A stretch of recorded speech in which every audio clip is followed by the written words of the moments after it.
Как заинтересовать производителя при коммунизме улучшать потребительские качества продукта, если нет конкуренции? Например, снижать шумность пылесоса.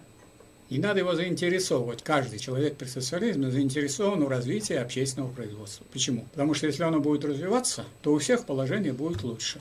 И в том числе и шума будет меньше в пылесосе. А если надо заинтересовывать, то есть кому-то приплачивать надо специально этому только за это, то тогда надо всем же тогда приплачивать. Если это социализм, значит мне приплачивать, а вам не надо приплачивать. Вы скажете, а что это такое, ему приплачивают? А я не буду делать, потому что Попову приплачивают, а мне не приплачивают. Поэтому в том-то и дело, что у нас с каждым шагом в развитии экономики повышалась заработная плата. А сейчас у нас с каждым шагом в развитии экономики понижается реальное содержание заработной платы. При социализме весь смысл был в том, что если вы добились в этом году высоких темпов роста, допустим, вот во вторую пятилетку высокие были темпы роста, соответственно, и зарплата повышается.